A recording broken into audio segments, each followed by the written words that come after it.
Rama agrotech, शेती तुमची खात्री आमची. नमस्कार शेतकरी मित्रांनो, मी रामा ॲग्रोटेक प्रतिनिधी अभिजित रगडे. आपण डाळिंबाच्या प्लॉटवर आलेलो आहोत.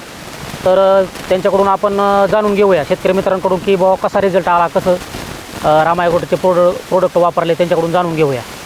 नमस्कार. नमस्कार. तर शेतकरी मित्रांनो, तुमची ओळख करून द्या. कृपाल पवार, शेबूड, तालुका कर्जत, जिल्हा अहमदनगर. आपल्या बागाला किती तारखेचं पाणी आणि आपली रोपं किती आहेत? 800 झाड आहेत. 1 जानेवारीचं पाणी, 3-4 वर्ष. आपल्याला कळीला प्रॉब्लेम आला, त्याच्यानंतर आपण रामा ॲग्रोटेकचे प्रोडक्ट वापरले, रामा मॅजिक आणि बायो समृद्धी. हो. मग आपल्याला कळी कशी निघाली आणि कशी असं शेतकऱ्यांना चांगल्या प्रतीत असतात. काय नक्की प्रॉब्लेम काय कळीच निघत नव्हतं. कळीच निघत कळी निघत नव्हते. बाकीच्या प्रयत्न केले असेल. हो, आधी प्रयत्न केले पण नंतर रामा बायो समृद्धी, रामा मॅजिक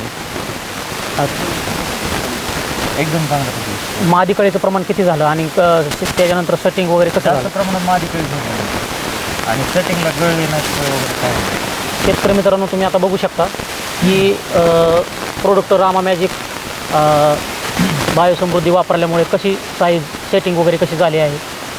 बायो समृद्धी दिलं, नंतर बायोसृष्टी दिलेली आहे. हां हां. आणि मायक्रोन्यूटनचं काय मायक्रोन्यूटन दिलं, मायक्रोन्यूटन दिलेलं आहे. निमकरणचं स्प्रे 10 दिवसाला कंटिन्यू चालू आहे. कापूर मिक्स कसं आपण कसं स्प्रे घ्यायचं आहे? निमकरण प्लस कापूर. शेतकरी मित्रांनो, मी ज्यावेळेस या बागेमध्ये व्हिजिटला आलो त्यावेळेस बागाची अवस्था एकदम म्हणजे खराब झालेली होती. मादीकळीचं प्रमाण नव्हतं, नरकळीचं प्रमाण होतं. त्याच्यानंतर रामा मॅजिकचं स्प्रे, रामा मॅजिक खालून ॲप्लिकेशन, त्याच्यानंतर बायो समृद्धी दिलं. त्यामुळे म्हणजे बागाला एकदम म्हणजे नंबर 1चा रिझल्ट बसलेला आहे. याच्या अगोदर याने रासायनिकद्वारे भरपूर प्रयत्न केले ते, पण म्हणावं अशी काय बाग त्यांना कळी निघाली नाही आणि सेटिंग पण झाली नाही.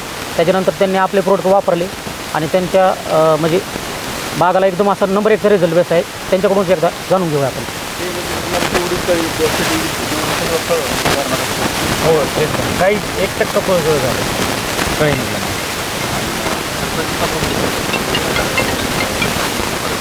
मेंटेनन्स कमी मेंटेनन्स, कमी खर्चात चांगलं उत्पन्न निघालं त्यांना. तेलकटाचं प्रमाण आपल्या बागात कुठं जाणवत नाही, नॉर्मली जाणवतं. हो का, हिप साईज पहा, क्वालिटी बघा, फिनिशिंग वगैरे चांगले म्हणजे साईज वगैरे. हो. वगैरे. आणि झाड कसे आहेत म्हणजे सशक्त.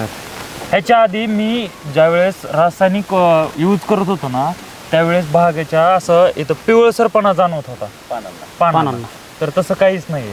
कॅनपी वगैरे कशी म्हणजे एक नंबर ग्रीनरी एकदम फ्रेश आहे. शेतकरी मित्रांनो, या बागेचा हा पहिला व्हिडिओ होता, हा पहिला बाग आहे.